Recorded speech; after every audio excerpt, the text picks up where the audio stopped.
Uma das maiores barreiras para as pessoas se achegarem a Deus nos nossos dias são os cristãos e a igreja.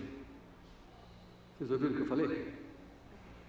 Uma das principais barreiras para as pessoas se achegarem a Jesus nos dias de hoje são os cristãos e a igreja.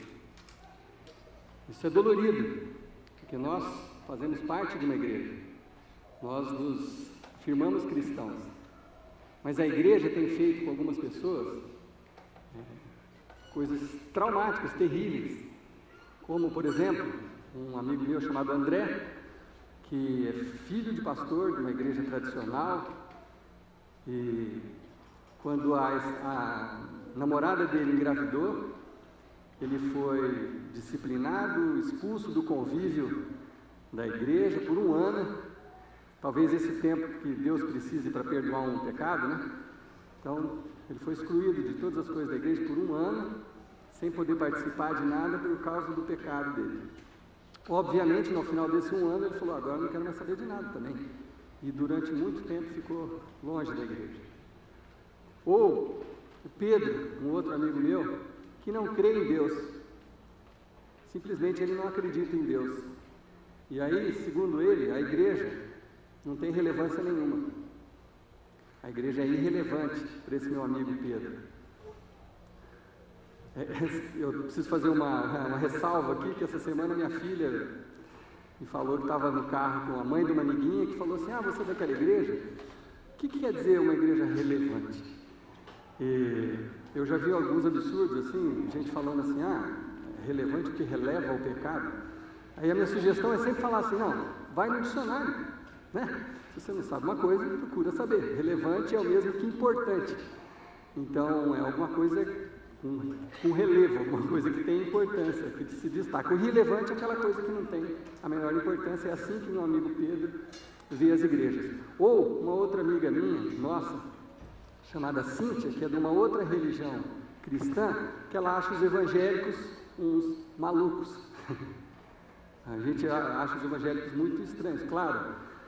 Depende de quais evangélicos que ela conhece, ou talvez se ela só conhece evangélico pela televisão, eu concordo com ela, acho que são malucos mesmo. Enfim, ou então uma outra pessoa, que eu não quero citar o nome, amiga, que conversando comigo essa semana falou que teve uma perda muito grande dentro da família, uma morte dentro da família, e aí no desespero ela procurou algumas igrejas dessas mais fervorosas e tal, e disse que expulsaram o demônio, e ela caiu um dia para frente, um dia caiu para trás, um dia disse que ficou com as mãos amarradas, não conseguia sair. Eu falei, isso se chama hipnose. Bom, enfim, passou por todo tipo de coisa, arrumaram até um noivo para ela, e traumatizou, ela ficou com trauma de igreja por causa desse tipo de coisa. E se você liga a sua televisão, você também vai ficar desapontado com o que a gente vê na televisão, né? Recentemente, um idiota, não tem palavra melhor, disse que agora não era mais uma questão de dar o dízimo, porque na cabeça desse idiota, dízimo tem a ver com 2. Ele falou, então a gente vai dar o trízimo, que quer dizer uma parte de Jesus, Deus e o Espírito Santo. Tem que ser um idiota para falar uma coisa dessa. Falar, não, dízimo é 2, trízimo é 3. E o cara falou isso a sério, e muitos de vocês devem saber do que eu estou falando. Então, quando você vê esse tipo de coisa, isso se torna uma barreira. Quem vai querer ser cristão, evangélico, sei lá o que, se isso acontece com quem se intitula cristão ou evangélico, né? Bom, mas se você for para esse livro, se você for estudar esse livro, você vai perceber que não tem nada a ver com isso. Nada a ver com tudo isso que eu falei, com essas disciplinas malucas, afastar as pessoas, condenar. E eu sei que se eu pegasse o microfone aqui e descesse no meio de vocês, talvez teria histórias mais cabulosas ainda que vocês poderiam me contar sobre coisas que vocês souberam ou que vivenciaram em igrejas que talvez tenham trazido traumas. Mas como eu disse, a hora que você lê a história, principalmente a história de Jesus, você vê que não tem nada a ver com esse tipo de coisa. Jesus era completamente receptivo, amava as pessoas, cuidava das pessoas. É uma outra coisa completamente diferente. Quando você lê esse livro, O Velho Testamento conta a história de um povo judeu, povo de Deus, chamado povo judeu, povo de Deus. São 4.000 anos de história contadas, narradas aqui, umas histórias que passaram de pai para filho, antes da escrita, antes de poder eles registrarem as coisas escrevendo, outras pessoas que tiveram uma inspiração de Deus. Deus mesmo não escreveu a Bíblia, isso já é uma dúvida que a gente tira no ponto de partida. Não foi Deus que escreveu a Bíblia, mas nós cremos que Deus inspirou as pessoas que escreveram a Bíblia. Mas a Bíblia foi escrita por pessoas imperfeitas, como eu e você. Pessoas imperfeitas, inspiradas por Deus, e que muitas vezes estavam simplesmente narrando o que aconteceu ali na vida delas mesmo, ou no entorno delas, e algumas vezes, inspiradas por Deus, profetizaram e falaram coisas do futuro e tudo. É isso que é essa Bíblia.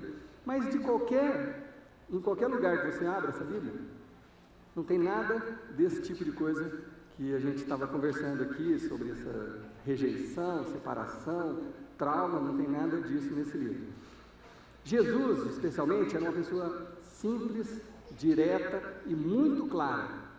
E nessa série nós vamos descobrir as coisas que Jesus realmente falou, as coisas que realmente Ele sugeriu que nós fizéssemos para nosso próprio bem, para a melhora das nossas vidas, que talvez para alguns de vocês vai ser um choque, porque vai ser muito diferente do que você ouviu em algum lugar que você possa ter frequentado. O primeiro texto que eu quero ler com vocês está lá em Mateus capítulo 9. Se você não sabe onde é Mateus, não tem problema, a gente vai projetar ali. Mas olha que interessante como Jesus olhava para as pessoas, o olhar de Jesus sobre as pessoas. Mateus 9, versículo 36. Ao ver as multidões, Jesus teve compaixão delas, porque estavam aflitas e desesperadas, como ovelhas sem pastor. Assim Jesus olhava para as pessoas, ele olhava para aquele grupo aquele monte de gente, aquela multidão. Em alguns evangelhos, tem até a expressão de Jesus se emocionava. Talvez ele tenha chegado a chorar olhando para a multidão, só de olhar para a multidão, porque ele via o profundo das pessoas. Ele via as dores, os sofrimentos, o desamparo. Jesus via isso nas multidões e se compadecia. Esse era Jesus. E se você hoje olhar para as multidões, o que a gente vê quando a gente olha para as multidões? Se você olhar para as multidões através de um Facebook, você vai achar que todo mundo é feliz, que todo mundo está bem, ninguém tem problema. Mas se você olhar profundamente, as coisas não mudaram muito do tempo de Jesus para hoje. As multidões estão aflitas e desamparadas. As pessoas estão assim hoje em dia, aflitas e desamparadas. Nós estamos assim, os dias têm sido difíceis. E assim que Jesus olhava e recebia: vem, eu quero te confortar. É isso que Jesus fazia. Hoje você conversa com as pessoas, elas falam assim: como é que está a vida? Estou na correria. Não é uma resposta clássica? Talvez você responda isso para as pessoas, mas a próxima vez que você ouvir isso, responde assim: mas correria para onde que você está indo? Você está correndo para chegar aonde? Normalmente as pessoas não sabem para onde elas estão caminhando, elas estão correndo atrás do dia a dia, estão correndo atrás de pagar as contas do dia e não tem um rumo, não sabem para onde estão caminhando. Jesus olhava e se compadecia, ele falava: eles são como ovelhas sem pastor. Se a gente fosse contextualizar isso, é como se fosse um cachorrinho abandonado na rua. É mais ou menos isso que Jesus quis dizer. Sabe aquele cachorrinho que fica ali, não sabe qual que vai ser o dia dele, se ele vai ser atropelado, se ele vai viver mais um dia, ele fica abandonado. É assim que Jesus via as multidões. É assim que a gente deveria olhar para as pessoas, com esse olhar de Jesus. Talvez ao seu lado aqui na igreja, talvez na fila da frente ou na de trás, tem pessoas lidando com uma doença, um câncer, passando por aflições. Talvez perto de você tenham pessoas que recentemente passaram uma separação, estão em sofrimento. Talvez perto de você tenha alguém muito endividado, que perdeu o emprego, que está complicada a vida. talvez esteja aí perto de você. Talvez perto de você tenha pessoas que não conseguem mais dormir sem um monte de remédios. Talvez antidepressivos. Talvez há anos não conseguem dar um passo, não conseguem sair disso mais. Talvez tenha perto de você pessoas com vícios, ou no seu convívio, talvez em drogas, vício em drogas, ou vício em pornografia. Talvez tenha isso na sua família, talvez na sua vizinhança. As multidões estão assim, necessitadas. As multidões estão aflitas, desamparadas. E Jesus olhava e se compadecia delas. Porque ele sabia que todos somos imperfeitos. Jesus sabia disso, por isso que ele veio ao mundo. Jesus só veio a esse mundo porque nós somos imperfeitos, porque nós precisamos de ajuda, precisamos de ser amparados, porque nós vivemos aflitos muitas vezes. Para isso que Jesus veio. Então, se você... Eu vou fazer uma coisa agora que eu já fiz talvez uma vez por ano, nesses 11 anos de capela. Vou fazer de novo e vou fazer o ano que vem de novo. Se você que está aqui no nosso meio hoje é uma dessas pessoas que foi vítima de alguma igreja, ou de algum pastor inescrupuloso, ou de alguma religião que se dizia cristã, que quis abusar de você, explorar, se você foi vítima de sofrimento, se causaram sofrimento para você num lugar onde você deveria ter sido amparado, eu peço perdão a vocês, em nome de todas as igrejas que se dizem cristãs. Não é nada disso que Jesus veio fazer, nada disso. Jesus veio para te amparar, para cuidar, para te ensinar e para ajudar você a ter uma vida melhor. Bom, hoje então, no início da nossa série, eu já quero começar com duas coisas assim bem radicais. Primeiro, quero dar um aviso muito importante, que a partir do domingo que vem, nós não vamos mais permitir a entrada aqui de pessoas perfeitas. Então, talvez esse seja seu último domingo aqui, se você é uma pessoa perfeita, tá bom? Domingo que vem, eu sugiro que você procure uma outra igreja, porque a nossa conversa é para... Ó, já tem gente saindo, tá vendo? Então tem gente... Brincadeira. A nossa conversa é com pessoas imperfeitas, que reconhecem que precisam de Jesus, que precisam de ajuda. Então, que isso já fique bem claro. Mas a segunda coisa radical que eu quero fazer hoje aqui, no primeiro capítulo dessa série, é dar um ressignificado, provavelmente seja essa a melhor palavra, dar um ressignificado para a palavra cristão.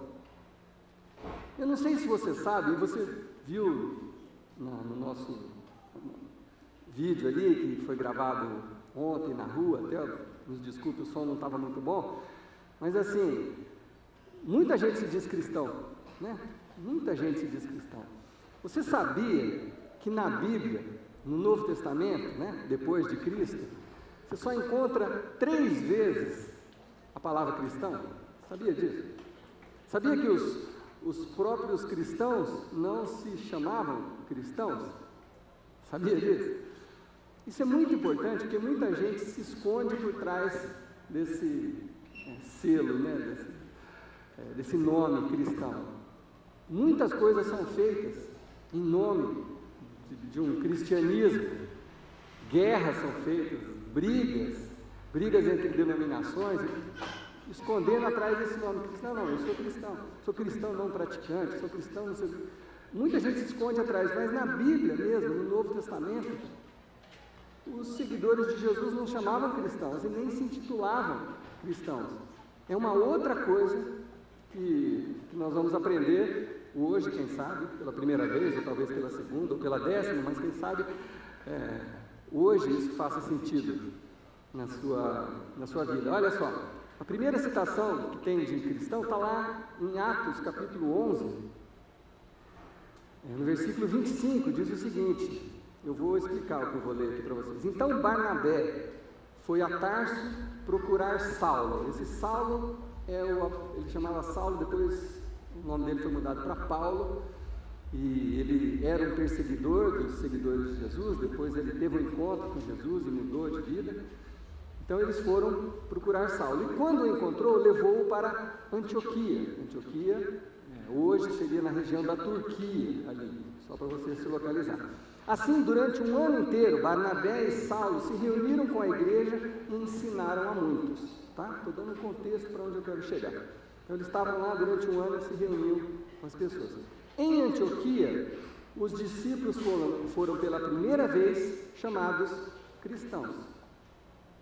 Quer dizer, as pessoas ali pela primeira vez nessa cidade de Antioquia começaram a chamar aqueles cristãos, aquele grupo ali, os cristãos, primeira vez citado aqui na Bíblia.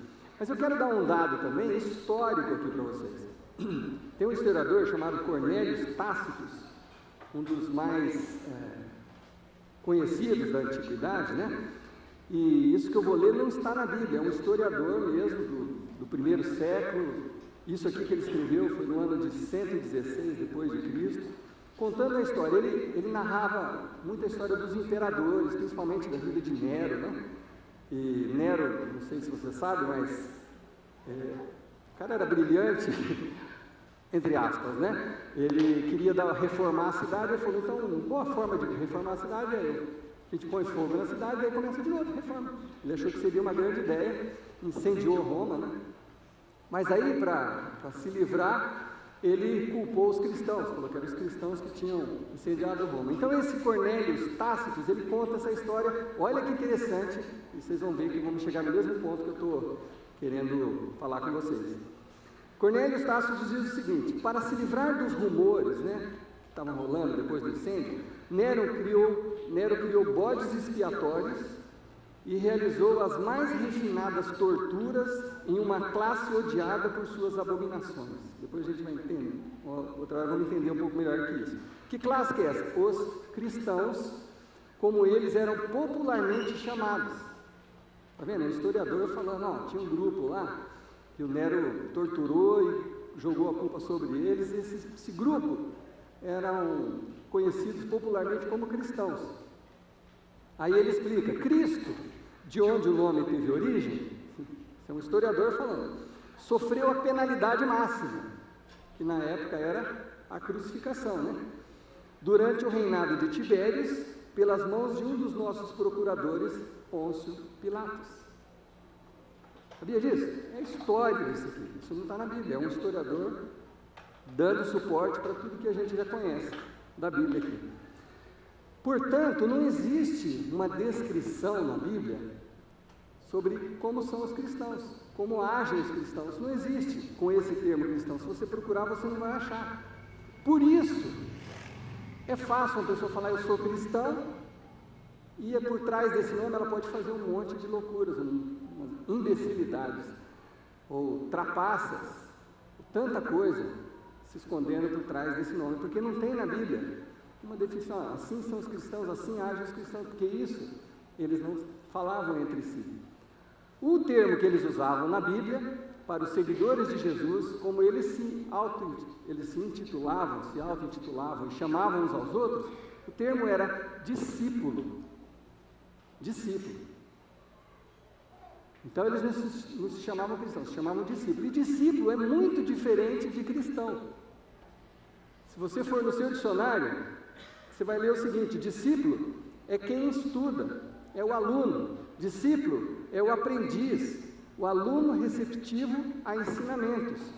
Discípulo é o seguidor disposto a dar prosseguimento ao trabalho do seu mestre. Isso é o discípulo. Por isso que no versículo que nós lemos, diz o seguinte: em Antioquia, os discípulos foram pela primeira vez chamados de cristãos.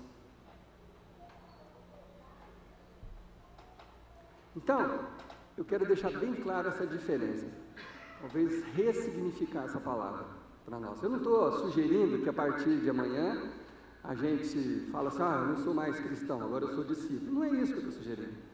Mas quem sabe dentro de você dá um outro significado para o que seja seguir a Jesus. Talvez a palavra cristão fique meio vazia, desde que você entenda isso que nós estamos falando aqui. E quem sabe a palavra discípulo te desperte para algumas coisas diferentes do que você tem feito ou compreendido até hoje, né? Como eu disse, é fácil se esconder por por trás dessa palavra cristão, né? Como eu disse, muitas guerras começaram em nome de um cristianismo. Pessoas já foram torturadas em nome de cristianismo, de um cristianismo, de uns cristãos. Pessoas já foram condenadas à morte, à fogueira, queimadas vivas por causa de algo escondido por detrás do nome cristão. E, como a gente está vendo, não era nada disso. Bom, o discípulo faz o quê? O discípulo copia o mestre. O discípulo, ele imita, ele reproduz o que o mestre faz e ensina. Então, seguindo no próprio livro de Atos, lá no capítulo 6, diz o seguinte: assim a palavra de Deus se espalhava, crescia rapidamente o número de discípulos em Jerusalém, e não de cristãos. Em Atos 9 diz o seguinte: quando chegou a Jerusalém, e aqui ele está falando do apóstolo Paulo, que perseguia os cristãos, os seguidores de Jesus, até um certo ponto da vida dele, até que ele foi transformado. Quando Paulo chegou a Jerusalém, tentou reunir-se aos discípulos, mas todos estavam com medo dele, não acreditando que ele fosse realmente um discípulo, e não um cristão. Então isso nos leva a uma pergunta fundamental. Será que nós somos discípulos ou nós somos cristãos? Eu acho que até aqui você já conseguiu entender a diferença. Será que nós somos realmente discípulos de Jesus? Será que nós somos discípulos? Eu não estou dizendo, de novo, quero deixar claro, não estou dizendo que a gente não deve mudar, nunca mais falar cristão, não é isso.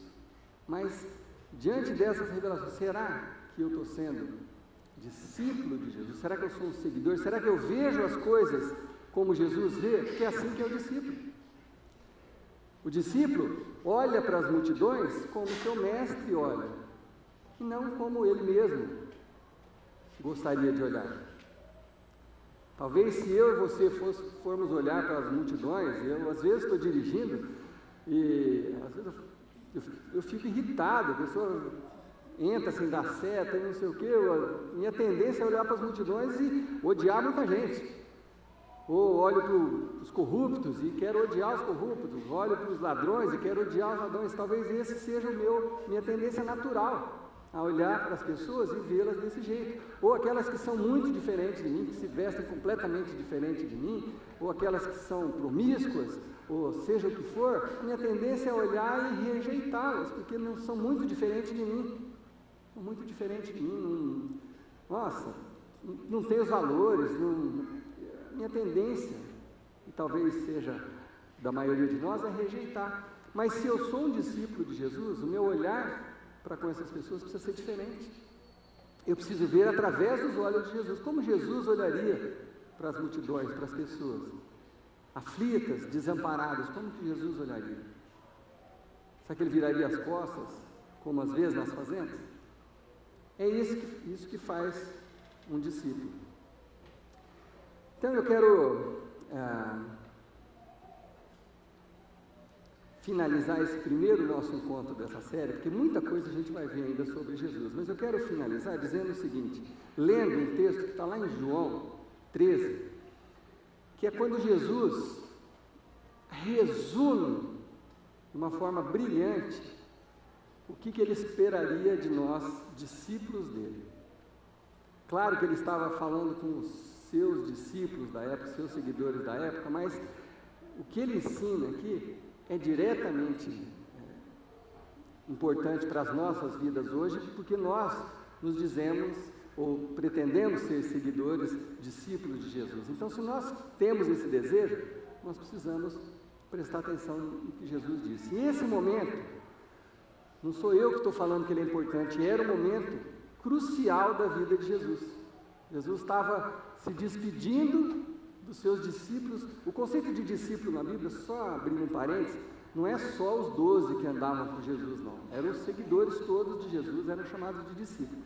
Mas nesse momento especial, Jesus estava reunido com aquele grupinho pequeno, porque era a última noite dele, antes dele ser morto. Ele reuniu aqueles mais íntimos para conversar com eles e dar algumas últimas instruções antes que ele partisse. Então pensa bem, se você sabe, não vamos nem falar de morte, mas vamos dizer que você vai se mudar para um outro país, vai deixar sua família e você vai ficar 5 anos num outro país, sei lá, ou para o resto da sua vida num outro país, tá? Para não dizer que você está para partir corporalmente desse planeta. Se você reúne a sua família para uma conversa, garanto que você não vai ficar falando bobagem. Garanto que aquela conversa vai ser muito cheia de significado e cada palavra vai ser muito bem pensada. Então, nesse contexto que Jesus estava conversando com os seus discípulos, era a última noite dele antes que ele fosse entregue à morte de cruz. Então, por isso é que torna o que ele falou ainda mais e mais importante. Bom, Jesus, num determinado momento, e nesse instante aqui, Judas já tinha saído, já tinha tido aquele episódio de quem vai me trair, não sei o quê, Judas já tinha saído. Jesus vira para os seus e diz o seguinte: meus filhinhos, eu vou estar com vocês apenas mais um pouco. Vocês procurarão por mim, e como eu já disse aos judeus, agora lhes digo, para onde eu vou, vocês não podem ir. Ele está falando, é uma despedida mesmo, para onde eu estou indo agora, vocês não vão poder ir. Jesus não explica isso tão profundamente agora, porque o que ele vai falar ainda é um pouco mais importante, mas ele começa assim. E aí ele diz o seguinte: um novo mandamento lhes dou. E se você for pesquisar o original grego aqui, esse novo aqui é fora do usual mesmo, é uma novidade, é uma coisa estranha que Jesus está para falar aos seus discípulos. Provavelmente, todos eles ficaram muito atentos. João, que estava registrando tudo isso, quem sabe tivesse até anotando, não sei. Jesus falou, vou passar um novo mandamento para vocês. Aí, Jesus diz o seguinte: amem-se uns aos outros. Talvez nesse momento, na cabeça de alguns dos discípulos, tenha passado o mesmo que passou pela sua cabeça agora. Mas isso eu já sei. Não, isso não é novo. Jesus já tinha falado isso em outra ocasião. Por que Jesus está chamando isso de novo? E talvez você esteja pensando, verdade, isso eu já ouvi em casamento, isso eu já sei. Mas Jesus está falando que isso é novo para os próprios discípulos. Por que será que Jesus estava chamando isso de novo? Talvez a gente entenda melhor a sequência do versículo. Jesus fala assim: como eu os amei, vocês devem amar-se uns aos outros. Essa é a grande novidade. Essa é a grande novidade. É da forma que eu amo é que vocês devem amar uns aos outros, não da forma que você normalmente faria. Porque nós, normalmente, rejeitamos muitas pessoas. Nós, igreja, às vezes somos preconceituosos.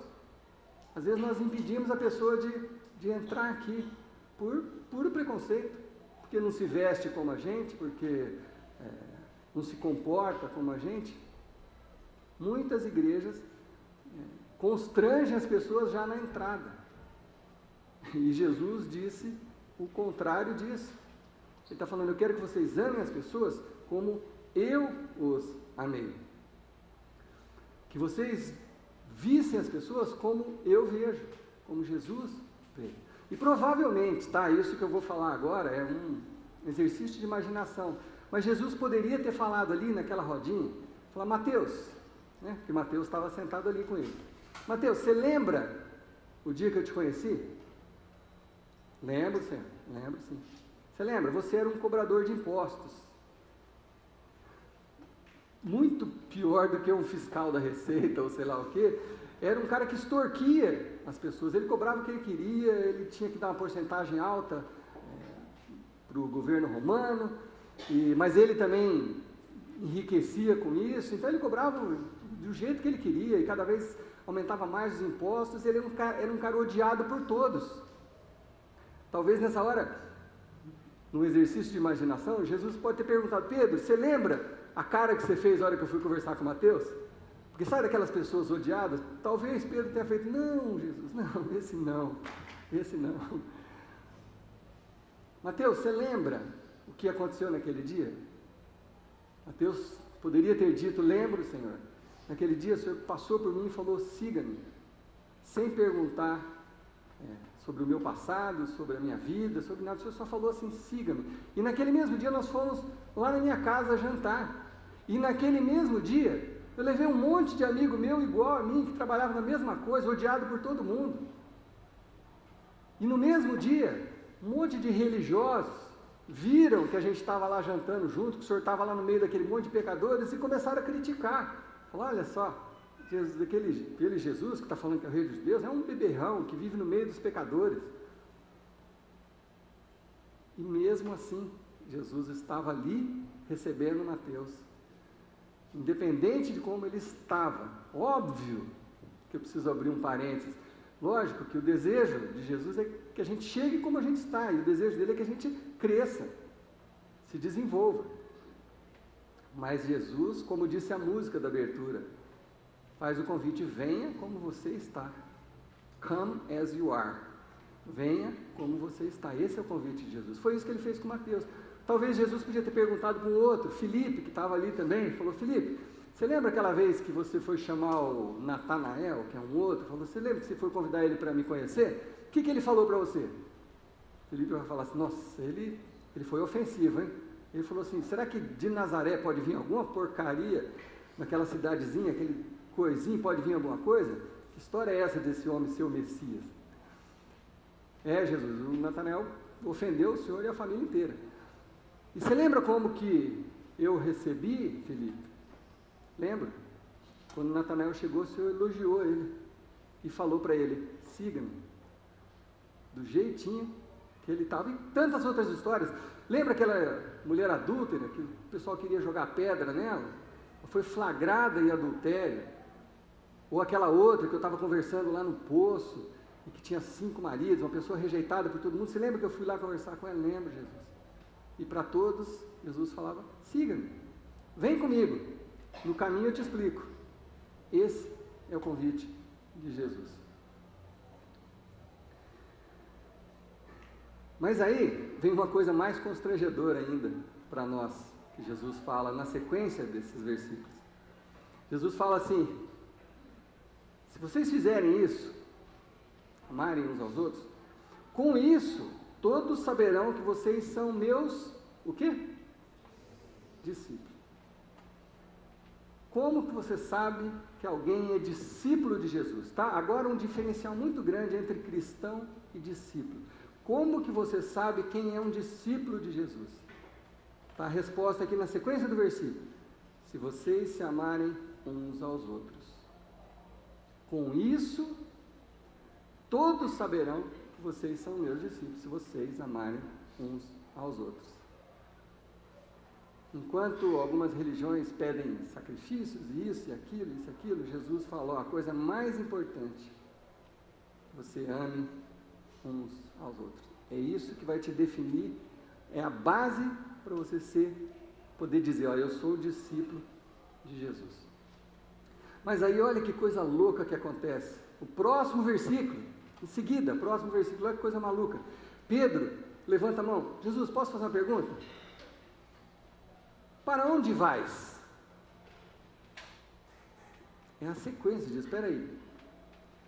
Jesus deve ter falado assim, como é que é, Pedro?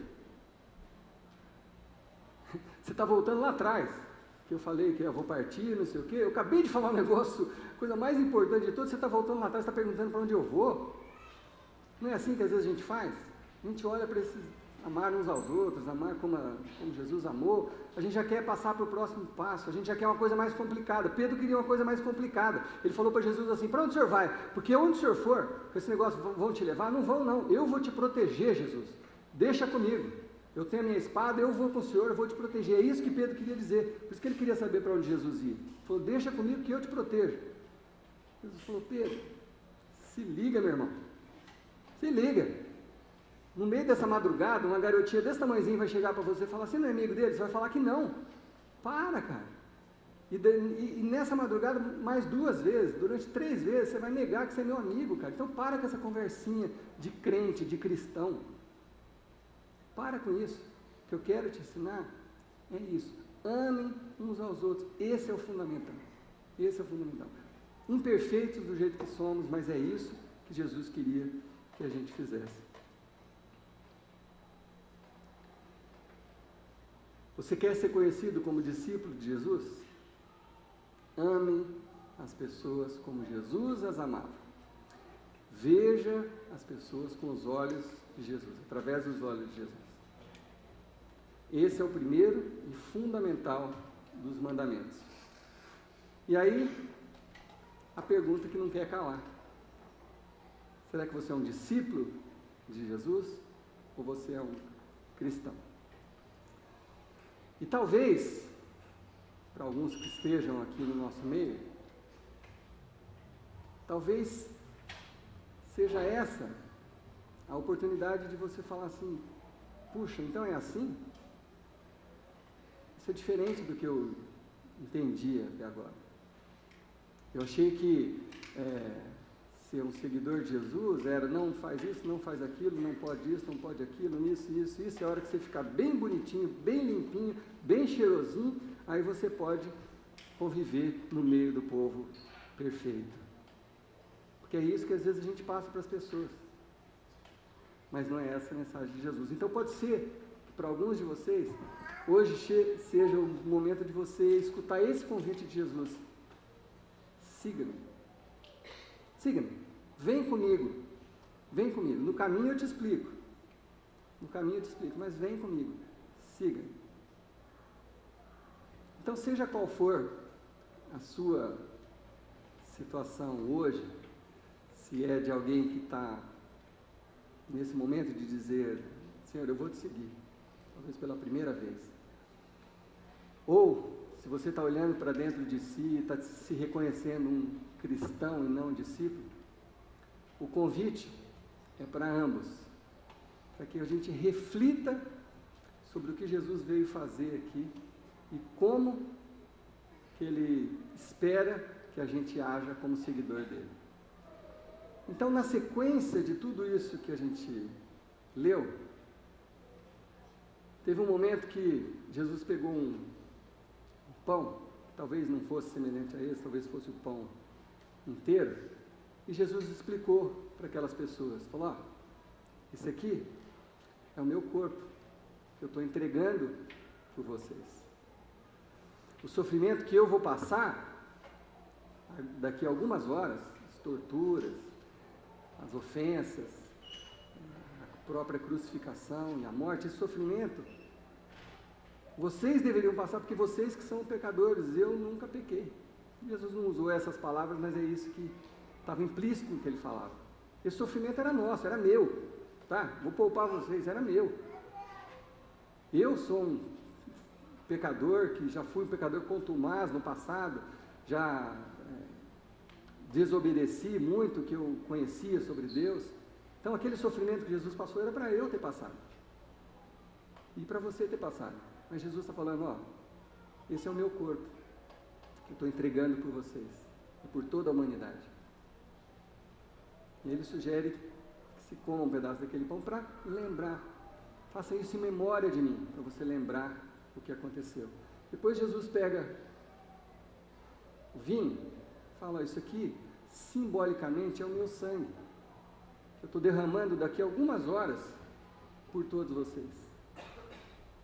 Esse sangue é o sangue da nova aliança, do novo acordo que Deus está fazendo com a humanidade. Que acordo é esse? O que é essa nova aliança? Que através do sangue de Jesus os nossos pecados são purificados. É isso que Jesus falou. Isso simboliza, esse vinho, simboliza o meu sangue que vai ser derramado por vocês.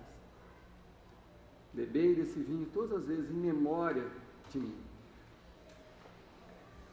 E o apóstolo Paulo, em Coríntios, quando ele narra essa cena aqui, a mesma cena da ceia, ele diz o seguinte, num dos versículos, ele fala assim, examine-se, pois, o homem a si mesmo, e assim coma desse pão e beba desse cálice.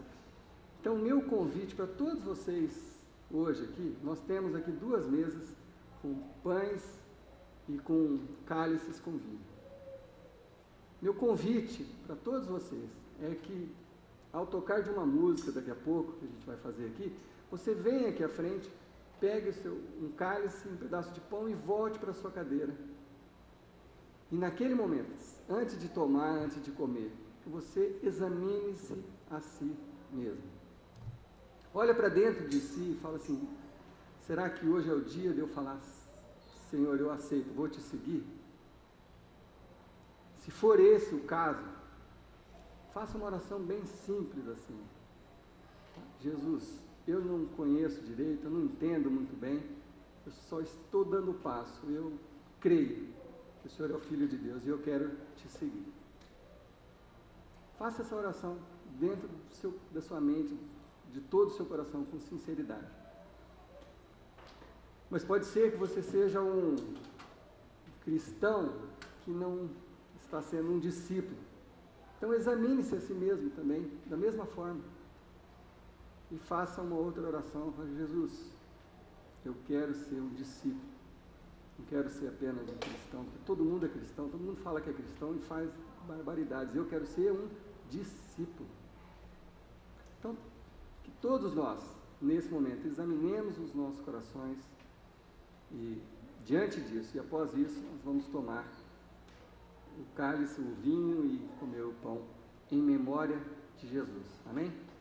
Vou fazer uma oração com vocês. Senhor,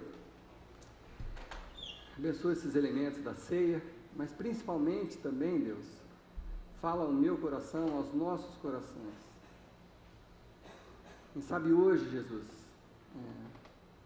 seja a noite mais importante da vida de alguns dos meus irmãos que estão aqui. Seja a noite de dizer: eu aceito esse convite de Jesus, eu quero seguir a Jesus.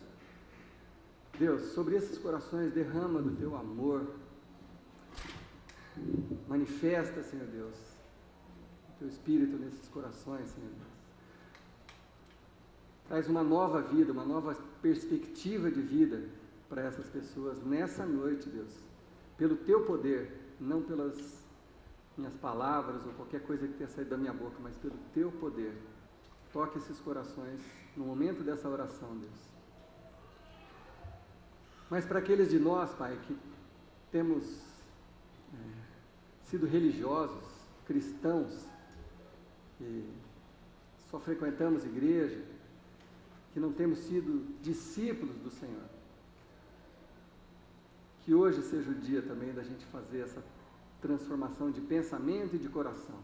Que nós, a partir de hoje, Pai, sejamos realmente seguidores do nosso Mestre, discípulos, alunos, aqueles que querem reproduzir o que o Mestre fez. Que a gente ame as pessoas e não as rejeite. Que a gente estenda a mão para ajudar aquele necessitado, Senhor Deus. Para que aquele diferente seja também nosso irmão. Para que se cumpra em nós o que o Senhor pediu para nós. Que nós amemos aos outros assim como o Senhor, uns aos outros, assim como o Senhor nos amou.